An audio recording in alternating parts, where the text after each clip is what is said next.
C'est Jean-Paul Sartre qui a fait cette déclaration et... Merci. Merci beaucoup.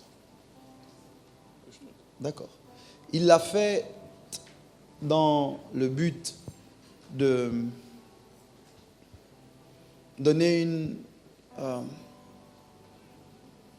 sujet de réflexion. Sa déclaration n'avait pas pour but d'être juste un constat ou une prophétie, mais c'était pour emmener les gens à réfléchir, à se poser des questions à leur propre sujet, au sujet d'autrui. J'aime le visuel, il est joli. D'accord. Quand vous pensez à l'enfer, à quoi est-ce que vous pensez? Yeah. Vous pensez à ce lieu où il n'y a pas de paix, il n'y a pas de joie, le lieu où le diable existe et règne avec ses démons. Parfois, certains de nos relations ressemblent à ça. Des conflits perpétuels, pas de paix, pas de joie. Parfois, dans le lieu de travail, on a le sentiment d'être en enfer. À la maison, on a le sentiment que c'est l'enfer. Et très souvent, quand on dit ça, on ne le dit pas comme Sartre, mais c'est ce qu'on pense. Je suis en enfer à cause d'elle. Je suis en enfer à cause de lui. Est-ce que ça t'est déjà arrivé de vivre une situation où tu as le sentiment que la cause profonde de ton malheur, c'est autrui? Si c'est le cas, fais juste un signe de la main. Ok. Un moment où tu as le sentiment que tu souffres à cause de lui. Tu souffres à cause d'elle. Tu te dis, si tu ne l'avais pas rencontré, si tu ne l'avais pas croisé, ta vie serait autre chose. Dans nos lieux de travail, il y a parfois des gens qui nous donnent le sentiment de nous faire vivre un enfer dans nos relations amoureuses, dans nos relations amicales. Donc j'ai pensé que c'était bien d'utiliser les mots de Sartre pour transmettre ta pensée. Beaucoup d'entre nous, nous avons cette logique et j'aimerais qu'on voit ce que Jésus dit. Parce que bon, Jésus dit autre chose au sujet de la cause de nos problèmes ou de notre enfer. Si vous avez vos Bibles, et je pense que vous les avez, ouvrez-les s'il vous plaît dans le livre de Matthieu. On lira le chapitre 15, le verset 19. Si quelqu'un a le verset et qu'il peut faire la lecture, ça m'arrangerait.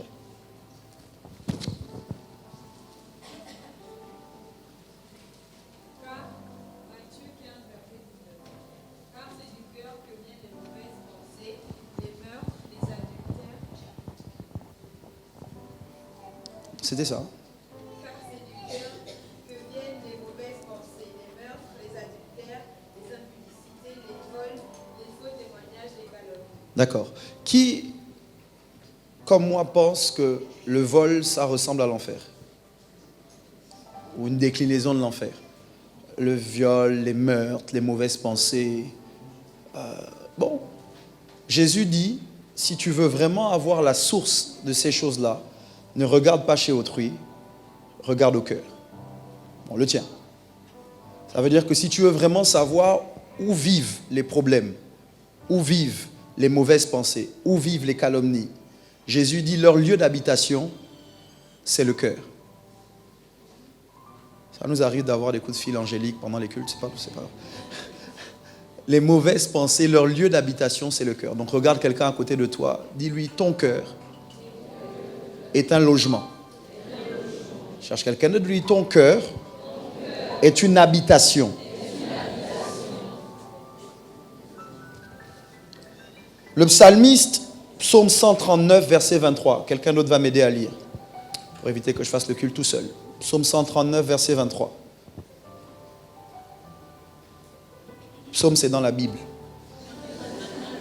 Maintenant, si tu te rapproches d'Apocalypse, c'est que tu es trop loin.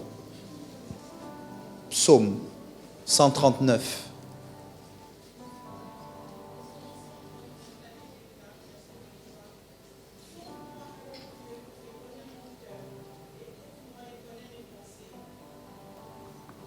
La suite du verset, verset 24.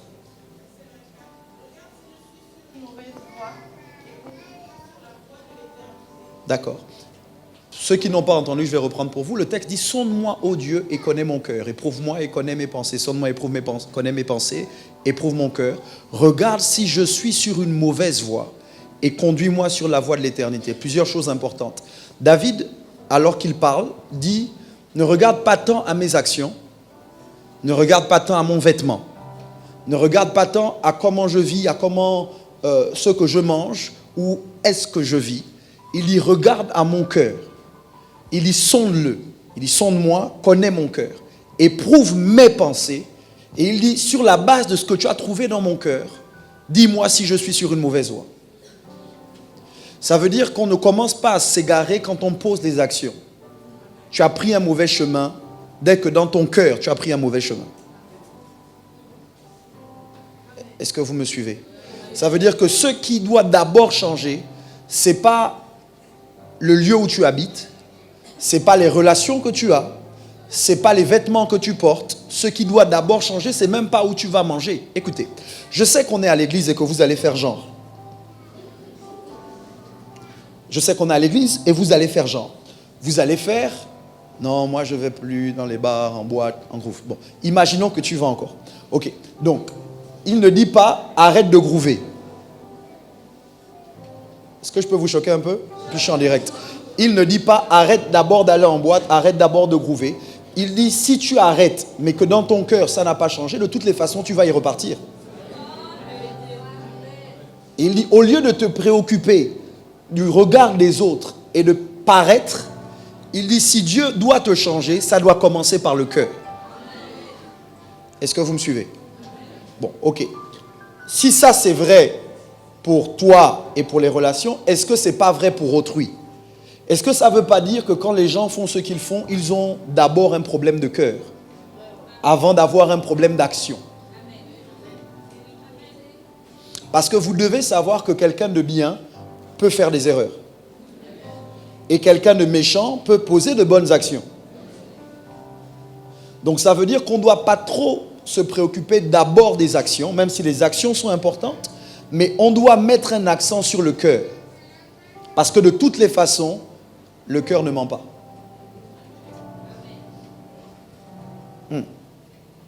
Proverbe 23, verset 7, la Bible dit, car il est comme les pensées de son âme ou de son cœur. Mange et bois, te dira-t-il, mais son cœur n'est pas avec toi. Ça veut dire que quelqu'un peut t'inviter au restaurant et t'empoisonner. Quelqu'un peut dire du bien de toi, devant toi, mais dire du mal de toi derrière ton dos. Quelqu'un peut dire, oh Marco, non, ça te va trop bien. Et puis à l'intérieur, regarde-moi cette traînée. Touche quelqu'un à côté de toi, dis-lui, arrête de faire semblant. C'est ton cœur qui doit changer. Cette image, je l'ai beaucoup aimée parce que c'est l'image de quelqu'un qui réfléchit. Et c'est ce que je veux qu'on fasse pendant les prochaines minutes. Je respecterai mon temps et ça va être bien ce matin. Je veux commencer, ou je veux poursuivre avec une punchline. Il faudra tweeter, il faudra me citer quand même un peu. Rendez à Michel ce qui est à Michel. Si l'enfer c'est les autres, le diable c'est nous-mêmes.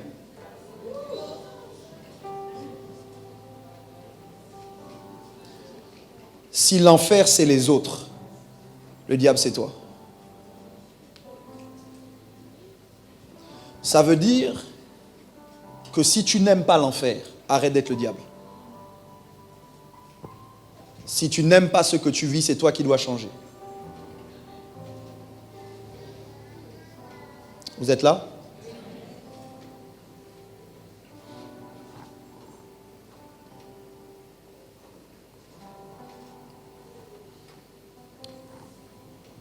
Pour la plupart d'entre vous, vous considérez que vous êtes pieds et mains liés dans telle ou telle situation, face à tel ou tel individu, face à telle ou telle personne. Et ce que j'essaye de vous dire, c'est qu'en réalité, vous n'êtes pas liés. Vous êtes peut-être liés par rapport à leurs actions, mais vous n'êtes pas liés par rapport à votre réaction. Vous ne pouvez pas changer ce qu'ils disent, vous ne pouvez pas changer ce qu'ils font. Vous ne pouvez pas changer comment ils se comportent, mais vous pouvez changer comment vous réagissez à leurs actions. Comment vous réagissez à leurs paroles. Comment vous réagissez à leurs insultes. Comment vous réagissez à leurs injures. Vous pouvez changer comment vous réagissez à leur dédain. Ça vous est arrivé de vous sentir ignoré par quelqu'un? La personne fait comme si vous n'étiez pas là. essaye de vous minimiser, essaye de vous mépriser par son attitude, qu'est-ce qui vous fait mal? Son attitude vous fait mal. Ce que je dis, c'est que vous pouvez faire le choix de ne pas laisser son attitude vous blesser indéfiniment. Ça peut vous blesser au départ. Si être blessé dépend de leurs actions, rester blessé dépend de votre réaction. Okay. Parce que la personne t'a blessé à cause de ce qu'elle a dit. Mais si tu restes blessé, c'est que tu en as pris la décision.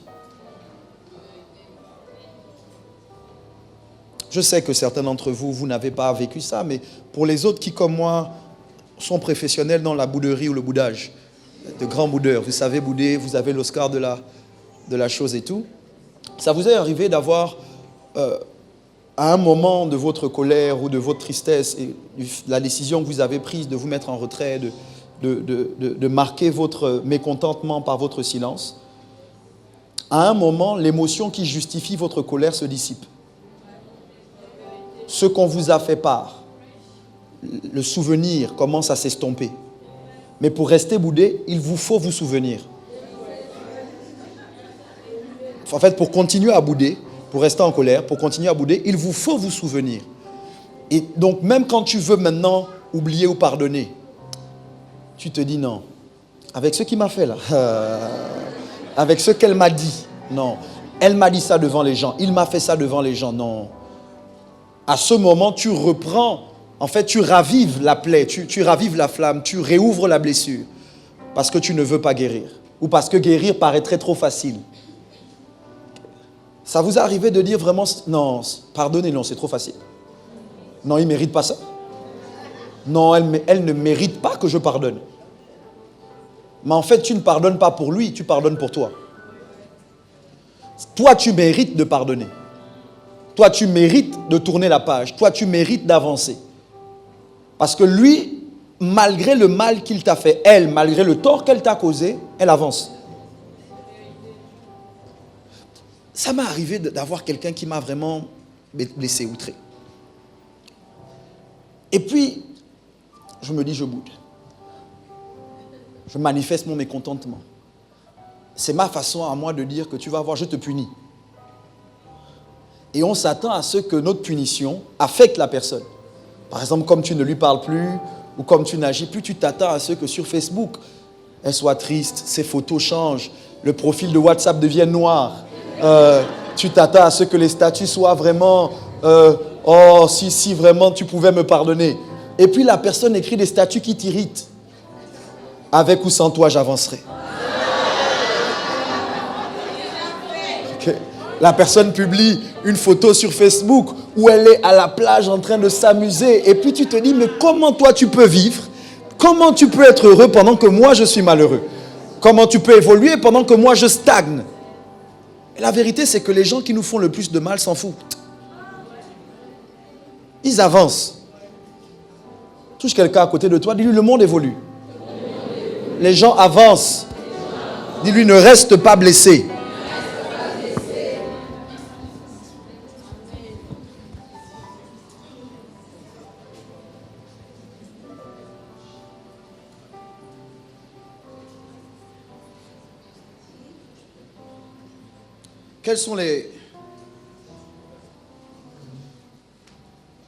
Quelles sont les menottes que tu portes au bras? Elles ne sont pas visibles, mais elles sont dans ton cœur. Quels sont les endroits où tu es encore enchaîné, malgré le temps qui passe, malgré les années qui s'écoulent, tu es encore bloqué? Vous savez que vous êtes blessé si quand vous repensez à une situation, ça provoque encore la même réaction, la même émotion que ça a provoqué à l'époque.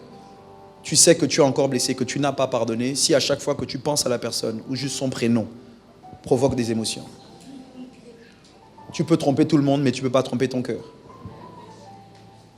Je sais que vous ne faites pas ça, mais ça vous est arrivé de dire non, j'ai pardonné.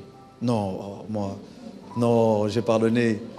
Tu peux même revoir la personne, tu salues, tu dis oh, comment ça va? Oh non, content de te voir. Waouh, félicitations. Ah, tu as évolué. Ah, super, je suis content pour toi. Ben moi aussi, la vie avance. Je travaille. Non, j'ai même commencé une nouvelle relation. En réalité, tu n'es pas guéri. Tu fais genre. Tu fais semblant.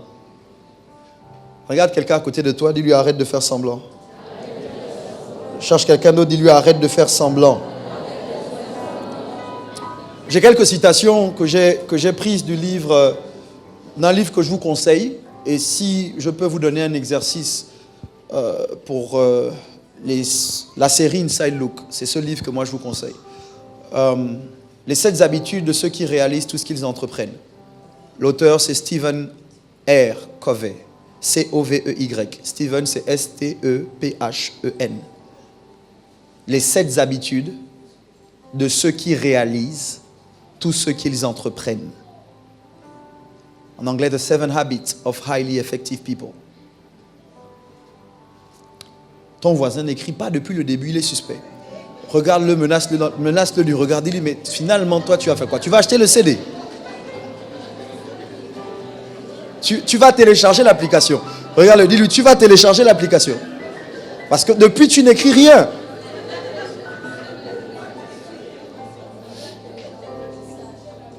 Je vous encourage à lire le livre. Quelques citations de l'auteur qui m'ont béni. En fait, il fait état de certaines difficultés. Voici ce qu'il dit. Il dit, j'ai vu des mariages malheureux où chacun des conjoints veut que l'autre change, où chacun confesse le péché de l'autre, où chacun essaie de façonner l'autre. C'est vrai pour les mariages, c'est vrai pour les amitiés, c'est vrai pour les relations familiales. Très souvent, la personne qu'on essaie de changer le plus, c'est autrui. Toute ton énergie, tu la dépenses à changer quelqu'un d'autre que toi.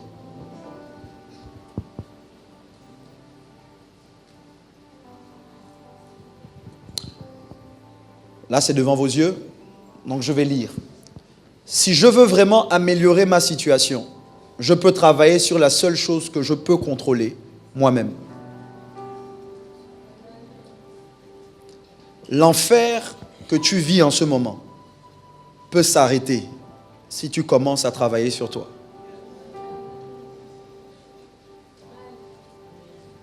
Tu es dans un foyer, tu considères que lui c'est le diable et toi c'est la petite sœur de Jésus. Et tu te dis comment Dieu a pu te donner le diable comme mari alors que tu es la petite sœur de Jésus. Tu ne peux pas changer le diable, mais tu peux te changer toi-même. Peut-être tu es dans une relation amicale, il te dit vraiment c'est toujours moi qui fais les efforts, c'est toujours moi qui donne. À chaque fois, lui ne fait pas ou elle ne fait pas ce qu'elle devrait faire. Okay. Tu peux changer toi-même. J'ai été choqué il y a quelques années de réaliser que nos amis, nous les choisissons en fonction de nos cœurs ou de notre cœur. Ça veut dire que l'ami que tu as, tu l'as parce que tu l'as choisi. Si tu n'aimes pas le choix, au lieu de changer d'amis, change de cœur.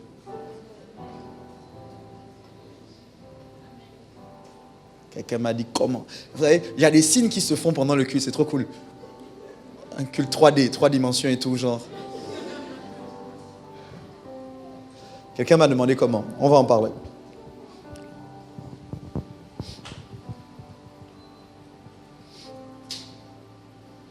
Ah, c'est cool. C'est une bonne image.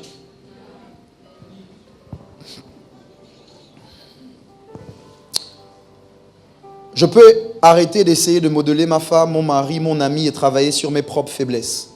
Je peux me focaliser sur le fait d'être un bon partenaire, un bon ami, une source d'amour inconditionnel et de soutien, en espérant que mon mari, ma femme, mes amis soient impactés par ma conduite et changent.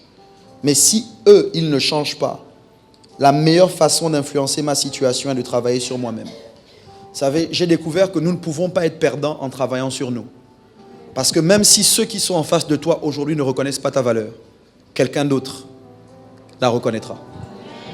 Donc en t'améliorant, tu te prépares pour les gens qui seront prêts à reconnaître la valeur que tu as.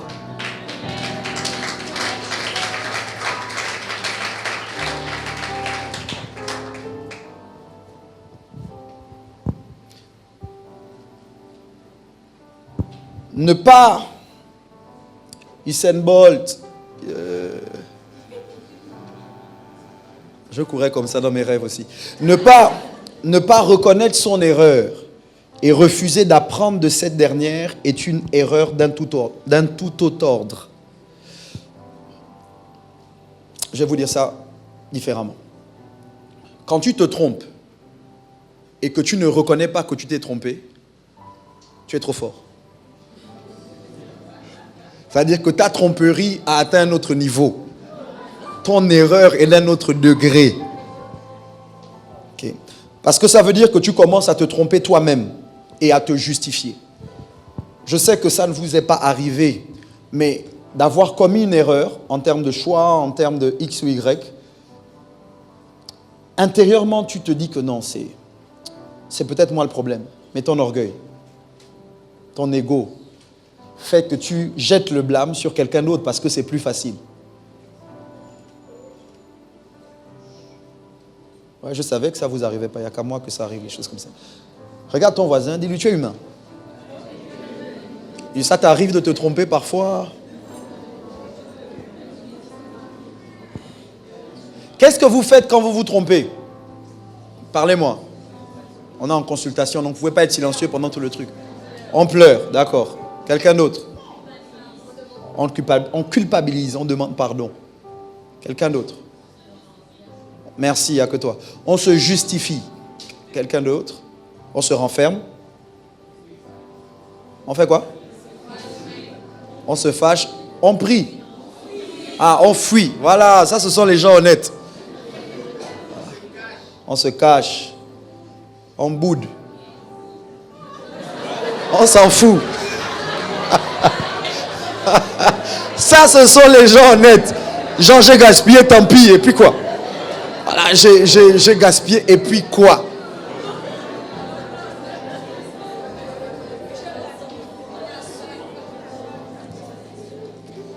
Écoutez, je pense que la personne à qui il ne faut pas mentir, c'est soi-même. Parce que dès que tu commences à te mentir à toi, il n'y a plus personne à qui tu peux dire la vérité. Quand tu te mens à toi-même, c'est que tu es dans une position très dangereuse, parce que même si Dieu veut t'aider, il ne peut pas le faire. Vous savez, j'ai été stupéfait de me rendre compte que quand la Bible parle de l'église en Apocalypse, des différentes églises, il y a une église à qui Dieu dit, il dit, hey, tu penses être vêtu, mais tu es nu. Il dit, tu penses être riche, mais tu es pauvre.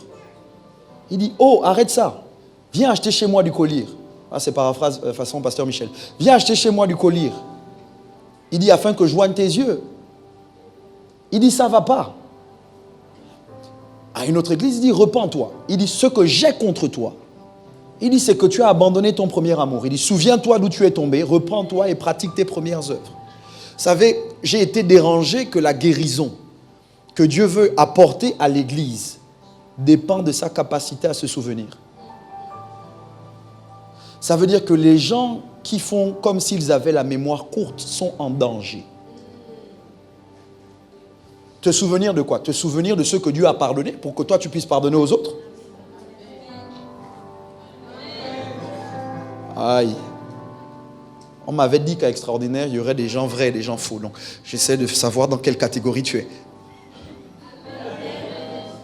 Dieu t'a déjà pardonné quelque chose? Est-ce que tu es conscient qu'il risque encore de devoir pardonner des choses? Parce que bon... Non, il y a des moments, ça doit nous arriver de le prévenir. Tu dis, Dieu, oh, merci pour tout ce que tu as pardonné.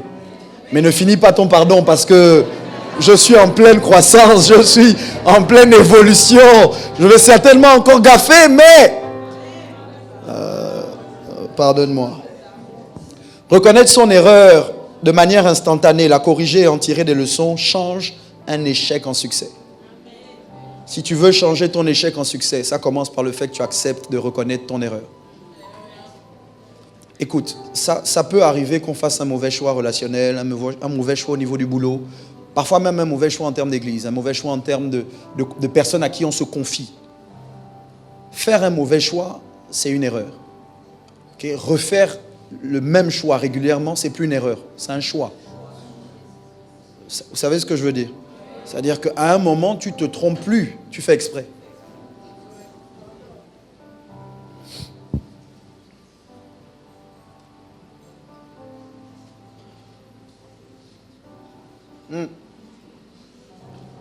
La plupart d'entre vous, vous êtes bloqués sur cette image-là. C'est-à-dire que même quand la vie t'envoie des raisons d'être heureux,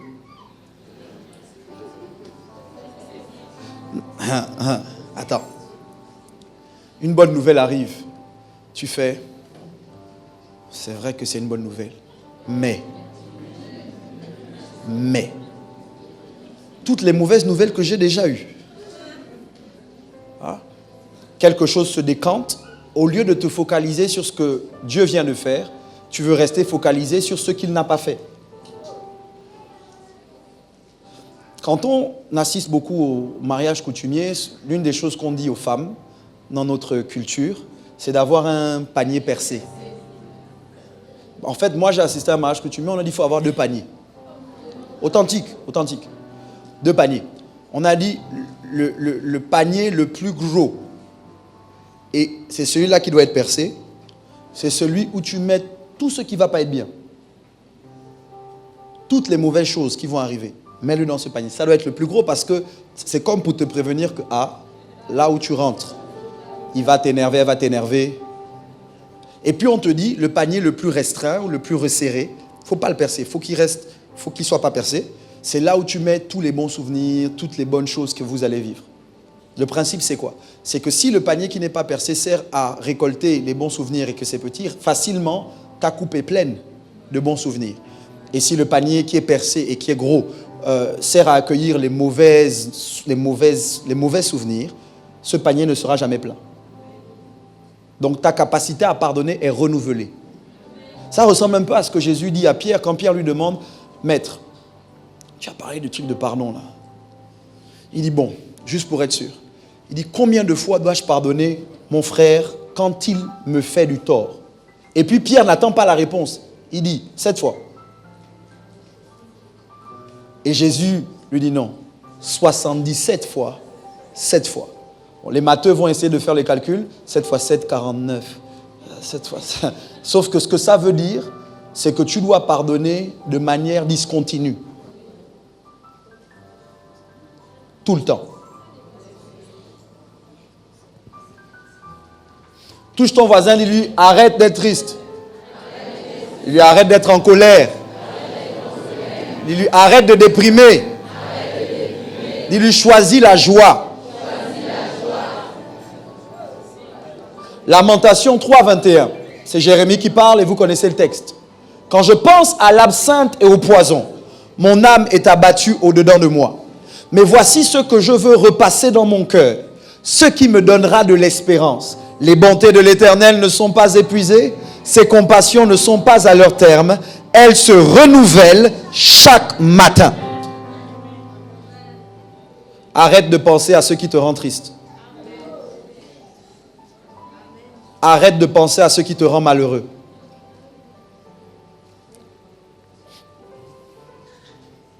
Le pire quand on est dans ces choses-là, et je vais... Waouh, le temps file. Le pire quand on est dans ces choses-là, c'est que beaucoup penser parfois ne change pas la situation. Tu broies du noir, tu es triste, mais ça ne change pas le problème.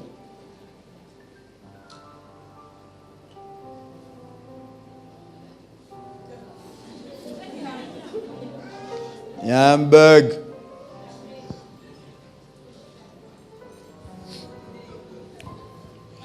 Comme Louis Bug. Je vais vous lire ce que j'ai écrit dans mes notes. Les personnes qui agissent et donc qui sont responsables n'accusent pas les circonstances, les conditions ou les autres pour leur comportement. Bon, c'est Stephen Covey qui dit ça. Leur comportement est un produit de leur propre choix, basé sur des valeurs plutôt que d'être le produit de leurs conditions basées sur des émotions. Ça veut dire que quand tu agis comme tu agis, très souvent, tu réagis émotionnellement. Ce n'est pas parce que tu as des valeurs. Ça vous est arrivé d'être dans une discussion... Ça vous est arrivé d'être dans une discussion, ça c'est le potier. Ça vous est arrivé d'être dans une discussion et puis vous savez que là, le bon choix à faire c'est celui-là. Et tu es en colère. Et comme tu es en colère, tu envoies par la fenêtre toutes tes valeurs. Regarde la tête, on dirait. Ah, c'est les insultes d'avant. Tu es dans ton lieu de travail et puis ta collègue t'énerve. Et ça fait un moment qu'elle te tape sur le système. Et puis ce jour-là, tu en as juste ras-le-bol. Parce qu'à la maison aussi, ça ne va pas avec ton chéri ou ta chérie.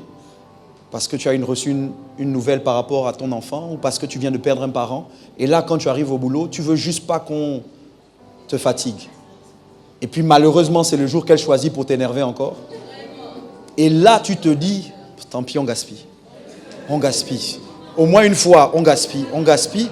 Et là, tu gaspilles pour de vrai. Totalement. Tu lui enlèves la perruque, tu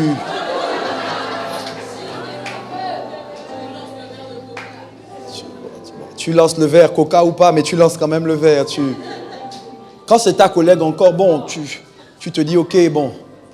Mais quand c'est ton supérieur, et que tu sais très bien qu'elle en a après toi, et tu te dis, mais qu'est-ce que je t'ai fait, purée? Finalement, tu as un meilleur poste que moi, tu as un meilleur salaire que moi, et puis c'est toi qui me mets des bâtons dans les roues. Et ce jour, tu es juste à bout, et tu lui dis les 4 premières vérités des 1000 vérités que tu veux lui dire.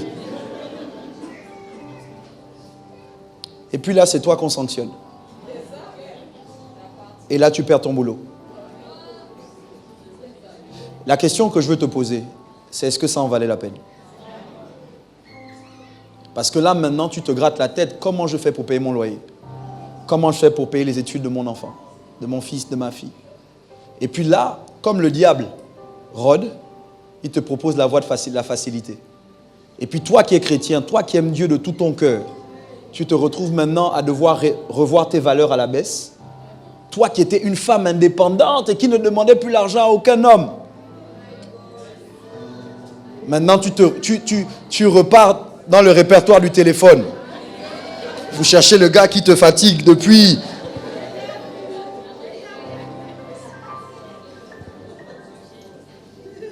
Personne ne peut te blesser sans ton consentement. Eleanor Roosevelt. Gandhi a dit quelque chose qui m'a béni. Gandhi a dit, ils ne peuvent pas prendre notre amour propre si on ne le leur donne pas. Vous savez, on peut vous mettre dans une situation qui ressemble à une prison physique. Mais dans votre cœur, vous êtes libre. On peut te mettre dans une situation où on te dit, ici, tu ne bouges pas le petit doigt sans mon autorisation. Mais dans ton cœur, tu es libre. Touche quelqu'un à côté de toi, dis, refuse d'être un prisonnier. Les alcooliques anonymes ont une prière qu'ils font. L'auteur est inconnu. Mais voici ce qu'ils disent, et je pense que c'est une bonne prière. Dieu, donne-moi la sérénité pour accepter les choses que je ne peux pas changer. Le courage pour changer celles que je peux et la sagesse pour savoir faire la différence entre les deux. Dieu, donne-moi la sérénité pour accepter les choses que je ne peux pas changer. Le courage pour changer les choses que je peux et la sagesse pour savoir faire la différence entre les deux.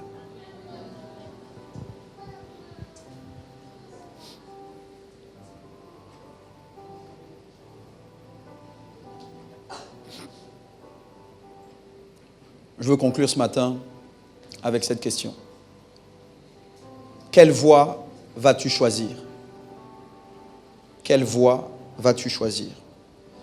Est-ce que tu vas choisir celle du blâme? Celle du blâme, c'est quoi? C'est de la faute des autres. L'enfer, c'est les autres.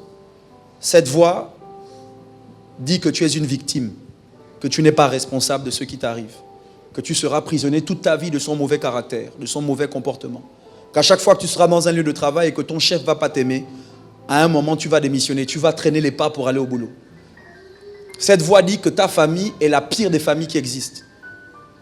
Tes frères et tes sœurs ne t'aiment pas. Il vaut mieux arrêter de leur parler, il vaut mieux fuir. Ton père est sorcier et ta mère est dans la loge. C'est la voie où quand tu l'as choisie, même l'église n'est plus un lieu de paix. Parce qu'à l'église, il y a des humains comme toi. Ça vous est arrivé d'être à l'église et d'avoir le sentiment que, purée, pourquoi il est venu dans l'église? J'étais bien avant qu'il n'arrive. Oh non, on l'a invité. Oh non. Ça vous est arrivé de rencontrer votre ennemi à l'église? Non, ici, ça vous est pas arrivé. C'est-à-dire que tu arrives à l'église et tu la vois. Et tu te dis, c'est fini, je ne peux plus être ici. C'est fini, l'église, non, c'est fini. Okay. Personne ne devrait te chasser de l'église. Même pas ton ennemi. Est-ce que tu vas être une victime ou est-ce que tu vas être un acteur? L'autre voie, c'est celle de la responsabilité. Je suis responsable de ce qui m'arrive. Si je n'aime pas ce que je vis, j'ai la capacité de le changer. Si je ne suis pas heureux, j'en suis responsable. Ça veut dire que je peux être heureux même si les gens autour de moi ne changent pas.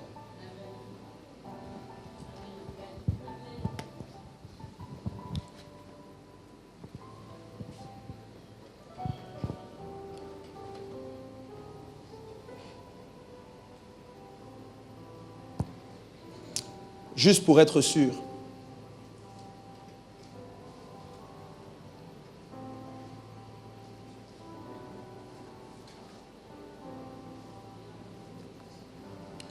Je veux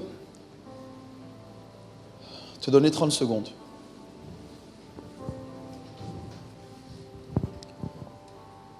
Tu es venu en consultation ce matin parce qu'il y a des symptômes que tu ressens qui t'agacent. Tristesse non expliquée, période de déprime et de dépression, colère, animosité, jalousie, envie, tout irrite, tout le monde t'énerve. Et tu es venu et tu as demandé à Dieu de t'expliquer pourquoi tu vis ce que tu vis. Certains d'entre vous, vous avez le sentiment de tourner en rond. Ce matin, j'ai essayé de faire un diagnostic. La conclusion est la suivante. Ton cœur est atteint. Quelque chose le long de ta marche a affecté ton cœur. Tu es triste parce qu'il y a quelque chose dans ton cœur qui te rend triste. Tu es en colère parce qu'il y a quelque chose qui t'irrite. Tu déprimes parce que tu as perdu l'espoir dans ton cœur.